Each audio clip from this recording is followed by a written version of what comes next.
Senhor Deus, em nome do Senhor Jesus, a minha vida uma vez mais eu apresento diante do Teu trono, e uma vez mais eu reconheço e confesso que eu sou apenas alguém segurando o microfone. Eu preciso do Teu Espírito Santo. Eu necessito da unção do Teu Espírito Santo, amado Deus, porque o que está diante de mim é de grande conhecimento, é de profundo conhecimento, e não existe uma mente humana nesse mundo capaz de se aprofundar nestas revelações, mas somente o Teu Espírito Santo. Somente o Teu Espírito Santo que nos concede essa graça e essa capacidade. Eis aqui a minha vida, Senhor. Eis aqui a minha vida. Usa-me para a Tua glória. Usa-me para o Teu louvor. Que essa palavra venha primeiro falar ao meu coração e, consequentemente, ao coração da Tua igreja aqui reunida. Que a Tua igreja seja edificada, que a Tua igreja seja fortalecida, que a Tua palavra, ó Deus, venha como fogo a incendiar os nossos corações, em nome do Senhor Jesus. Amém. Amém. Isaías capítulo 43. Livro do profeta Isaías, capítulo 43. O primeiro versículo, para começar. Assim diz o Senhor que o criou: não tenha medo, porque eu te perdoei. Eu chamei pelo seu nome, você é meu. Aleluias. Aleluia, Deus. O nosso Deus, o nosso Pai, para cada um de nós aqui nesta noite, homens, mulheres e crianças, está dizendo: não tenha medo. Aleluia. Não tenha medo, porque eu perdoei vocês. Não tenha medo, porque eu chamei vocês pelo nome, eu te conheço, eu conheço vocês. Não tenha medo, porque vocês pertencem a mim. Vocês são meus, vocês são minhas propriedades, vocês não pertencem ao maligno, vocês não pertencem a esse mundo, e mais, vocês não pertencem nem a vocês mesmos. Vocês pertencem a mim, porque o sangue de Jesus nos comprou. O sangue de Jesus comprou cada um de nós, meus irmãos. O sangue de Jesus, o sacrifício de Jesus naquela cruz foi para perdoar os nossos pecados, e foi a moeda preciosa que nos comprou das mãos imundas do maligno. Meus irmãos, o real, dia após dia, ou perde valor ou aumenta o valor. A mesma coisa o dólar, a mesma coisa o euro. As moedas desse mundo, ora perde o valor, ora ganha o valor. Mas o sangue de Jesus continua sendo precioso. Aleluia. O sangue de Jesus nunca perde o valor. Na verdade, o sangue de Jesus tem um valor incalculável. E foi por esse sangue que escorreu pelas vigas daquela cruz até o chão, que fomos comprados, que fomos libertos, que fomos perdoados e que nos tornou filhos e filhas de Deus. Nós somos propriedades do Senhor, graças ao sangue de Jesus, graças ao precioso sangue de Jesus que foi derramado ali naquela cruz. Nós temos um dono, e esse dono é Deus. Mas o capítulo 43 continua dizendo, preste bem atenção: quando você passar pelas águas, quando você passar pelos rios, quando você passar pelo fogo. Meus irmãos, o versículo seguinte fala de 3 tribulações: águas, rios e fogo. Mas como assim? Como assim nós vamos passar por tudo isso se o versículo anterior acabou de revelar que eu fui perdoado? Como eu vou passar por todas essas tribulações se eu acabei de ler no versículo 1 de Isaías 43 o próprio Deus dizendo que Ele me perdoou e que Ele conhece o meu nome e que Ele é o meu dono? Como é que meu dono, como é que o meu Deus, como é que o meu Pai vai permitir com que eu passe pelas águas, pelos rios e pelo fogo? Meus irmãos, crave isso em seus corações, porque há muito tempo eu cravei no meu coração. O fato de termos recebido Jesus como Salvador, o fato de Deus ser o nosso Pai, não nos isenta das lutas, não nos isenta das guerras, não nos isenta das tribulações. Águas, rios e fogo, que aqui está descrito, simboliza isso. E está falando de tribulação Logo após Deus ter dito isso: você é meu, eu te perdoei, eu conheço você. Mas Deus, mas se o Senhor me conhece, se eu pertenço ao Senhor, por que tanta água? Por que tanta corrente de tribulação? Por que tanto fogo consumidor atacando a minha vida por todos os lados? Deus, por quê? Por quê? Por quê? É por isso, meus irmãos. É por isso que eu acabei aqui de revelar. O fato de você ter aceitado Jesus, o fato de eu ter aceitado Jesus, e principalmente ser um pastor, não me isenta de nenhuma tribulação, não me isenta de nenhuma luta, não me isenta de nenhuma guerra. E costumeiramente eu costumo até dizer: aí é que o bicho pega. Depois que você aceita Jesus, aí é que o belé incha. Depois que você aceita Jesus, aí é que a vaca vai para o brejo. Porque depois que você aceita Jesus, meus irmãos, você ganha um inimigo, Satanás, o inimigo das nossas almas. Antes de aceitar Jesus, Satanás não era o nosso inimigo. Por quê? Porque nós fazíamos a vontade dele. Satanás não é inimigo do traficante, Satanás não é inimigo da prostituta, Satanás não é inimigo de ninguém que está longe dos caminhos do Senhor. Satanás é o meu inimigo e é o seu inimigo. Ele é inimigo do povo de Deus. Você aceitou Jesus? Amém. Lamento dizer isso. Você ganhou inimigo e é Satanás. E é Satanás. Ah, pastor, o Senhor está me amedrontando. Pastor, dessa forma ninguém vai aceitar Jesus. Mas esse é o Evangelho. Porque, meus irmãos, o que está acontecendo é que muitas pessoas estão sendo enganadas. Tem pessoas que estão aceitando Jesus na promessa de que a vida delas irão mudar para melhor, na promessa de que elas vão enriquecer, de que elas vão prosperar, de que os seus problemas acabaram. Aceite Jesus. Jesus nunca falou isso. Jesus nunca prometeu isso para ninguém. Jesus prometeu moradas lá no céu. Na casa do meu Pai tem muitas moradas. Mas da boca do Senhor Jesus saiu o quê? Neste mundo vocês terão aflições. Nesse mundo vocês terão tribulações. Nesse mundo vocês terão guerras. Nesse mundo vocês irão sofrer. Se Jesus, o Filho de Deus, não foi poupado dos sofrimentos, e olha o quanto que ele sofreu, quem sou eu, quem é você, para querer ser poupado do sofrimento que existe nesse mundo, meus irmãos? Mas, pastor, não deveria ser assim. Deus é bom, o tempo todo Deus é bom. Pastor, não deveria ser assim. Não deveria ser assim porque você acredita em um evangelho mentiroso que te promete uma felicidade nesse mundo, quando na verdade o que a Bíblia promete é uma felicidade eterna lá no céu. Você acredita no evangelho mentiroso que diz que as coisas desse mundo podem te fazer feliz, a riqueza, as coisas desse mundo. Quantas e quantas pessoas estão aceitando Jesus, acreditando que depois que aceitar Jesus irão ficar ricas? Quantas e quantas pessoas estão colocando dízimos e ofertas no gasofilácio, acreditando que Deus é obrigado a devolver 1000 vezes mais, porque infelizmente essa mentira está sendo pregada. Deus não prometeu dinheiro para ninguém, Deus não prometeu fortuna para ninguém, Deus não prometeu ouro e nem prata para ninguém. Ou coisa que trucida o meu coração quando eu escuto um pregador da prosperidade usar aquele versículo que diz: meu é o ouro e minha é a prata, para convencer as pessoas a acreditarem que Deus vai dar ouro e vai dar prata. Em momento algum Deus disse isso. Eu sempre gosto de dizer isso aqui, volto a dizer: o ouro e a prata na Nova Jerusalém servirá de asfalto.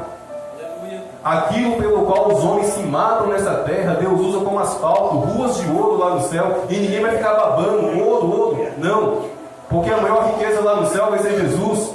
Mas entenda, Jesus já deve ser a nossa riqueza aqui na terra. Caso contrário, nós vamos continuar acreditando que Deus é obrigado a impedir com que tenhamos tribulações. É mentira, meus irmãos. Não acredite nesse evangelho. Não acredite, acredite no que está escrito. Teremos sim aflições, teremos sim lutas, teremos sim guerras. Mas pastor, que palavra desanimadora, eu já estou sofrendo, eu já estou abatido, eu já estou desesperado. O Senhor conhece o meu problema. Aí um belo culto de domingo à noite, eu vou para a igreja, eu escuto isso que eu vou sofrer. Sim, você vai sofrer. Deus, aleluia. Você vai sofrer. Independente do tamanho da sua fé, você vai sofrer. Independente da sua bela voz, você vai sofrer. Independente se você é bonito, se você é feia, você vai sofrer. Não tem para onde correr, meus irmãos, porque esse mundo jaz no maligno. E a palavra jaz significa apodrecer. Esse mundo está apodrecendo no maligno. E nós estamos aonde? Nós estamos na lua? Não, nós estamos nesse mundo. Logo, meus irmãos, seremos pressionados por todos os lados. Jesus nunca prometeu vida fácil para ninguém. Jesus nunca nos enganou. Nesse mundo tereis aflições. Nesse mundo vocês terão aflições. 2 Timóteo capítulo 3, versículo 11. Preste bem atenção no que esse homem de Deus, o apóstolo Paulo, disse: quantas perseguições eu tenho sofrido. Meus irmãos, estamos falando do apóstolo Paulo. Estamos falando do apóstolo Paulo escrevendo para uma igreja. Ele não está animando, ele não está encorajando aquela igreja, ele está desabafando. Meus irmãos, quantas perseguições eu tenho sofrido. E eu conheço a história do apóstolo Paulo. Eu desafio vocês a conhecer a história do apóstolo Paulo. Inclusive tem filme, eu vou até recomendar para vocês assistirem, muito bom. Meus irmãos, todas essas perseguições a qual o apóstolo Paulo aqui está falando, foi justamente depois que ele recebeu Jesus. Antes de Jesus, ele era um cara respeitado pela sociedade, ele era uma autoridade. Ele era respeitado, não somente pelos judeus, mas também pelos romanos. E depois que ela aceitou Jesus, Satanás, com toda a sua fúria, levantou pessoas, não somente no judaísmo, como também no Império Romano, para perseguir aquele homem. Certa vez ele disse: muitas vezes eu fui apedrejado, chicoteado, levei açoite, levei paulada. Quem se lembra de Paulo e Silas na prisão? As pernas e as mãos acorrentadas, seminus de madrugada, com as costas dilaceradas, mas eles estavam o quê? Cantando, louvando e glorificando o Senhor. Se Deus foi na vida de Paulo, por que Deus não poupou Paulo de todo esse sofrimento? Porque Deus não prometeu. Aquilo que Deus promete, meus irmãos, Ele cumpre. Procure na Bíblia de Gênesis e Apocalipse, você nunca vai encontrar Deus prometendo para ninguém: eu vou te livrar das tribulações, você vai ter uma vida sossegada, você vai ter uma vida de paz. Dinheiro? Nunca vai faltar dinheiro na sua vida. Vai brotar dinheiro na sua conta bancária. Deus não prometeu isso. Jesus, meus irmãos, sentiu fome. Jesus sentiu frio. Jesus sentiu sede. Jesus se sentiu abandonado. Ali na cruz, em determinado momento, ele abriu a boca para dizer: por que me abandonastes? Ele olhou para o céu e fez essa pergunta para Deus: Deus meu, por que o Senhor me abandonou? E sabe por que Deus abandonou Jesus ali naquela cruz? Porque no exato momento que ele foi levantado naquela cruz, o seu pecado, Jaqueline, o seu pecado, irmão Carlinho, o nosso pecado se achegou totalmente em Jesus. O corpo de Jesus foi tomado pelo nosso pecado. E é o pecado que faz separação entre nós e Deus. Ali na cruz, com muita dor no coração, certamente, Deus se afastou do Filho dele, por causa dos nossos pecados. Ele sofreu, e sofreu muito por causa das nossas misérias. Ele não foi poupado. Ele não foi poupado. E se Jesus não foi poupado, não cabe a mim e nem a você exigir algo diferente de Deus. Mas pastor, o que fazer? Se Deus não nos prometeu que irá nos livrar das águas, dos rios, do fogo e das tribulações, pastor, o que eu faço? Creia em Deus, meus irmãos. Creia em Deus e permita com que o Espírito Santo trabalhe no seu coração o que eu vou revelar aqui agora. Deus nunca prometeu te livrar das lutas, das guerras e das tribulações. Mas uma coisa Ele prometeu: a presença dEle aí no seu coração, mesmo em meio a todas essas árduas dificuldades. Essa foi a promessa de Jesus no livro de Mateus, capítulo 28. Eis que eu estarei convosco até a consumação dos séculos. Eis que eu estarei convosco até o fim dos dias. Meus irmãos, vocês acreditam nessa palavra de Jesus? Eis que eu estou convosco. Vocês já pararam para pensar nisso? Jesus disse: Franciele, eu estou com você. Jesus disse isso. Eu estou com você. E muitas vezes nós não nos atentamos nessas promessas. Queremos as promessas de prosperidade, queremos as promessas de riqueza, queremos as promessas que Deus vai mudar a minha vida. Ficamos garimpando profeta de igreja em igreja, de campanha em campanha, esperando uma promessa nova, uma renovação nova. Mas bastava isso aqui: eu, Jesus, estarei convosco. Meu Deus, para que eu quero mais bênção? Para que eu quero mais isso ou mais aquilo? Se Jesus me prometeu a própria presença dele. Aleluia, Deus. E a presença de Jesus, meus irmãos, em nosso coração, uma vez mais eu digo, não irá impedir. A presença de Jesus, entenda, não vai impedir com que tenhamos tribulações. Mas a presença de Jesus em nosso coração, sabe o que vai gerar em nosso coração? Paz, mesmo em meio à guerra. Alegria, mesmo em meio à tristeza. Esperança, mesmo em meio à desesperança. A presença de Jesus aqui no nosso coração vai proporcionar tudo isso. Alegria, paz, segurança, esperança em Deus, mesmo em meio ao mundo que jaz no maligno. E é isso que deixa Satanás envergonhado. Ele projeta, ele se reúne com seus demônios e fica debatendo o que eu vou fazer para minar a fé daquela mulher, o que eu vou fazer para esfriar aquele homem, o que eu vou fazer para fechar aquela igreja. E quando ele olha para mim e para você, vê uma canção fluindo dos nossos lábios. A alegria está no coração de quem já conhece a Jesus. Está mesmo? Está no seu coração, está no seu coração, está no meu coração. É isso que deixa Satanás com raiva. Satanás não está nem aí se você ganhou dinheiro. Satanás não está nem aí se você conseguiu comprar um carro. Ele não está nem aí porque ele sabe que Deus é bom e ele abençoa tanto os justos quanto os injustos. Está na Bíblia. Deus é tão misericordioso, meus irmãos, que a bênção que Ele derrama sobre nós, Ele derrama também sobre outra pessoa, porque Ele é bom, Ele é misericordioso. Mas a paz, a esperança, aquela presença graciosa do Espírito Santo no nosso coração é somente para aqueles que verdadeiramente receberam Jesus como Salvador. A promessa dele, meus irmãos, foi a própria presença dele.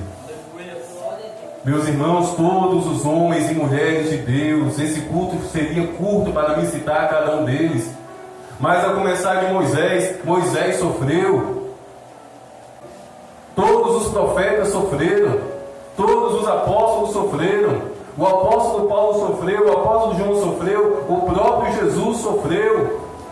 Homens e mulheres de Deus, no nosso tempo, nesse exato momento, aqui nessa igreja, estão sofrendo. Mas é melhor sofrer na presença de Deus do que nas mãos de Satanás. E eu acredito que nesse exato momento aqui nessa igreja não tem ninguém nas mãos de Satanás. Ou tem? Tem? Não tem. Estamos na presença de Deus. Mesmo sofrendo, mesmo chorando, mesmo sendo pressionado por todos os lados, mesmo sentindo um fogo ardente querendo nos consumir, mesmo sentindo um barulho das fortes águas, nós estamos na presença de Deus, e essa presença está no meu e no seu coração. Aleluias, aleluias. Meus irmãos, o Salmo 23, versículo 1: o Senhor meu pastor, e nada me faltará. Esse versículo é muito bonito, esse versículo é lindo, mas convenhamos, não parece que esse versículo é mentiroso? Porque se o Senhor, Franciele, é o seu pastor e nada te faltará, por que de vez em quando falta alguma coisa na sua vida? Eu tenho certeza que falta, na minha vida falta de vez em quando. Na vida de cada um de nós aqui falta. Talvez nesse exato momento esteja faltando. Mas, como assim? O Senhor meu pastor e nada me faltará, está errado. Tem alguma coisa de errado. Sabe quem escreveu esse versículo? Davi. O próprio autor do Salmo 23 passou por muitas lutas. Desde a sua adolescência, ele era renegado pela própria família. A Bíblia fala que Davi pastoreava as ovelhas malhadas. Sabe o que significa isso? As ovelhas malhadas naquele tempo eram as ovelhas que não tinham nenhum valor. Eram as ovelhas que eram rejeitadas. A pior parte do rebanho, o pai de Davi deixou para ele, enquanto os irmãos ficaram com a melhor parte. O profeta Samuel foi na casa dos pais de Davi, amando de Deus, para levantar um novo rei. O pai e a mãe chamou todos os filhos, menos aquele pastorzinho, que estava lá cuidando daquelas ovelhas rejeitadas. Desde a sua adolescência, Davi sofreu. Depois de adulto, não foi diferente. Passou anos e anos fugindo de Saul. E depois que se tornou rei, um dos seus filhos, Abisalão, tentou matá-lo. Mas como assim, Davi? Como assim, Davi? Como você passou por tanto perrengue, como você passou por tanta luta e você ainda tem coragem de dizer: o Senhor meu pastor e nada me faltará? Meus irmãos, o original do Salmo 23, o original hebraico, essa palavra nada não existe.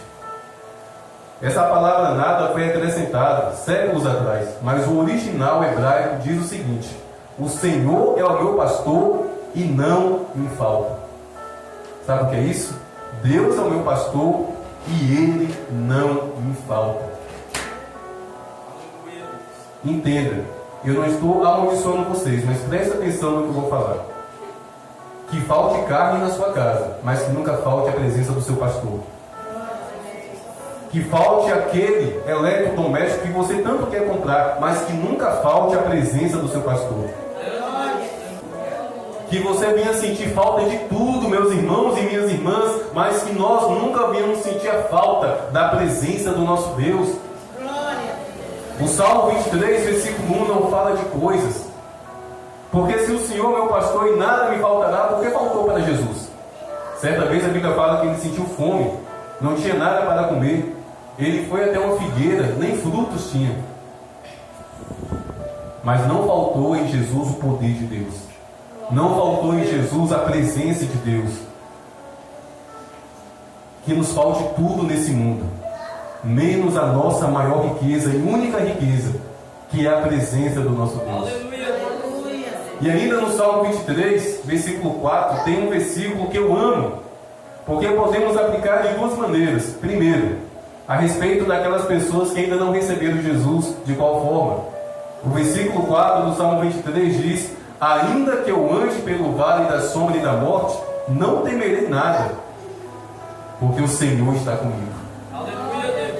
Esse versículo eu aplico na vida das pessoas que ainda estão nas trevas. Porque hoje eu reconheço, meus irmãos, que se eu estou aqui hoje pregando, é porque mesmo naquele tempo que eu estava no vale da sombra e da morte, a misericórdia do Senhor estava sobre a minha vida. E pode ter certeza, eu andei no vale de morte desgraçado. Eu andei no vale de morte terrível. Mas se eu estou aqui respirando, salvo em Cristo Jesus, e sendo pastor, acredite, a misericórdia de Deus ali estava comigo. Em resposta ao clamor, à oração da minha mãe e das pessoas que clamaram e intercederam pela minha vida durante anos, podemos aplicar esse versículo aos perdidos, mas nós também podemos aplicar a nossa vida depois que nós aceitamos Jesus. Sabe por quê? Porque eu não sei se com vocês isso nunca aconteceu, mas mesmo depois que eu recebi Jesus, meus irmãos, eu já andei no vale da sombra e da morte. Mesmo depois de eu ter aceitado Jesus, eu já vivi momentos que parecia que eu estava num vale de morte. Tamanha era a tribulação que eu estava enfrentando. Mas que maravilha, Deus estava comigo. Ele não me abandonou, Ele não te abandonou, Ele é fiel para cumprir a promessa dele. Eu estou com vocês. Meus irmãos, do que adianta nós abrir a nossa boca para dizer: Deus é a minha vitória, e não queremos enfrentar a guerra? Porque a vitória só vem depois da guerra. A vitória só vem depois da batalha. A vitória só vem depois da luta. Se você quer receber uma vitória de Deus, não tenha medo das lutas. Não tenha medo das guerras. Não tenha medo, meus irmãos e minhas irmãs, das tribulações. Mas, infelizmente, eu percebo que a nossa alma está sendo enganada. Ora por pregações que nos levam a acreditar que Deus é obrigado a nos dar uma vida fácil. Ou ora pelo nosso próprio coração, que é enganoso. Nosso coração é enganoso. E nós começamos a acreditar que Deus está sendo injusto. Que Deus ama mais o meu vizinho do que eu. Pastor, meu vizinho nem crente é. E vive em paz. Não tem conflito. Os filhos dele é uma bênção. O casamento dele é uma bênção. A casa dele é mais bonita que a minha. Pastor, o infeliz nem crente é. Pastor, aceitei Jesus, pastor. Eu sou sapatinho de fogo. Por que está acontecendo isso? E o nosso coração nos engana. E Satanás começa a lançar seta de engano ainda maior. Deus não te ama. Você está em pecado. Você está em falha com Deus. É por causa daquele pecado que você cometeu lá atrás. É por causa disso que você está sofrendo. É uma maldição do passado. É uma maldição dos seus pais. De fato existe maldição. De fato existe maldição. Mas acredite, no dia que você aceitou Jesus, o sangue de Jesus, meus irmãos, anula toda e qualquer maldição. Não importa quem foi o seu pai, quem foi o seu avô, seu bisavô, não importa os pecados que eles praticaram, se eles foram isso, se eles foram aquilo, se verdadeiramente recebemos Jesus, nós podemos abrir a nossa boca e declarar: o sangue de Jesus anula toda e qualquer maldição, eu sou livre, eu sou nova criatura. Você está passando por luta? Você está passando por guerra? Você está passando por tribulação, mesmo depois de ter aceitado Jesus? Eu vou finalizar te dando um presente. Sabe por que isso está acontecendo com você? É porque Deus confia em você. Deus sabe que você tem fé, por mais que seja pequenino. Deus sabe que você é um homem, é uma mulher que vai continuar, que vai perseverar, mesmo que seja até a morte. E acredite, a coroa da vida só será entregue para aqueles que perseverarem até o fim. Jesus Cristo diz isso continuamente no livro do Apocalipse. Então não se espantem, até porque, acredite, vai piorar. Ou vocês acham que a Bíblia termina dizendo que as coisas nesse mundo ficarão mais fáceis? Ficarão não, meus irmãos. Antes da volta de Jesus Cristo, as coisas irão piorar. Antes da volta de Jesus Cristo, escândalos e mais escândalos, pecados e mais pecados se tornarão normais. Hoje eu li uma notícia, aqui no Brasil, um casal de irmãos de sangue assumiram um relacionamento. E não é crime, porque no Brasil incesto só é crime se for menor de 16 anos. Depois dos 16 anos não é crime. E eles fizeram questão de publicar isso nas redes sociais. O pecado vai ser normalizado, o pecado vai ser institucionalizado. A iniquidade de fato vai reinar. As trevas de fato vai operar. As coisas irão piorar. E se nós estamos gemendo, agora, quando as coisas ainda estão leves, o que dizer quando piorar, meus irmãos? Vamos continuar buscando a Deus. Vamos valorizar essa presença maravilhosa que está aqui no meu e no seu coração, porque o que Ele prometeu foi isso. Ele prometeu a presença dEle. Ele prometeu o Espírito Santo dEle. Ele prometeu essa glória preciosa, que é o Espírito Santo. E a Bíblia fala que o Espírito Santo Ele colocou aonde? Em vasos de barro. Nós somos de barro. De fato, nós somos frágeis. Parece que nós vamos quebrar. Se cairmos, vamos rachar. Somos sim vasos de barro. Mas mesmo sendo vasos de barro, o Espírito Santo, a presença viva de Deus, está aqui no meu e no seu coração. Pode enfrentar suas lutas, pode enfrentar suas guerras, pode batalhar. A presença de Deus está aí contigo. E é a presença de Deus que vai deixar Satanás e as pessoas espantadas. Como pode? Como esse homem resiste? Como essa mulher resiste? Como esse homem e essa mulher continuam indo na igreja? Se o esposo dela está doente, muito doente, o que essa mulher está fazendo aqui? Deve estar perguntando a Satanás nesse exato momento. O que essa mulher está fazendo aqui? Se o irmão dela está naquela situação, Satanás deve estar perguntando. É porque o Espírito Santo de Deus, apesar das lutas e das guerras, renova a força dessas mulheres. Aleluia, Deus. Meus irmãos, toda segunda e toda quarta, a irmã Valina, eu, a irmã Dete, Miriam, nós temos feito visitas nessa cidade, não somente aos irmãos que congregam, como outros que ainda não congregam. E depois de quase um mês visitando a irmã, na última visita que nós fizemos a ela, o rosto dela corado, o rosto dela formoso, não derramou uma lágrima nessa última visita. Ela abriu a boca para dizer: pastor, estou me sentindo melhor, pastor. Eu estou sentindo alegria, eu estou sentindo paz. Eu vou fazer as coisas aqui em casa sorrindo. Eu coloco louvores, eu começo a adorar. No último culto, domingo passado, ela esteve aqui com o marido dela e com o filho dela. Agora olha só que interessante. A doença continua afligindo a família dela. As lutas continuam afligindo a família dela. Mas ela falou que está sentindo algo diferente aonde? No coração. Porque a presença de Deus, meus irmãos, no nosso coração, não é para mudar o que está fora de nós. É para mudar o que está dentro de nós. É para arrancar setas, o desânimo. É para arrancar toda a tribulação que Satanás lança no nosso coração. O livro de Jó começa dizendo que Jó era um homem justo, era um homem íntegro, era um homem reto. E olha só o que aconteceu com aquele homem. E por que aconteceu? Porque Deus confiou em Jó. Porque foi Satanás que foi diante de Deus para fazer uma aposta. Foi Satanás que foi diante de Deus para cutucar Deus. Ó, Jó só te adora, Jó só é fiel, Jó só é justo porque o Senhor o abençoa. Deus falou: é mesmo, é? Tudo bem. Faça o que você quiser com ele, só não tire a vida dele. E em todo o livro de Jó, Jó continua louvando, glorificando e sendo fiel ao Senhor. A esposa dele, Jó, amaldiçoou o seu Deus e morra. Tem pessoas que acham que a esposa de Jó era fraca, né? Era incrédula, mas se coloquem no lugar dela. Uma mãe que perdeu 10 filhos. Pode ter certeza que aquela mulher estava triste, aquela mulher estava sofrendo, aquela mulher estava amargurada. Ela só não tinha a mesma força e a mesma confiança em Deus que Jó tinha. A coitada estava precisando de ajuda. E pode ter certeza, a vida dela também foi restaurada. Porque ela chorou a morte de 10 filhos. Mas no final do livro de Jó, a presença de Deus na vida de Jó restaurou a sorte daquele homem e aquela mulher voltou a engravidar.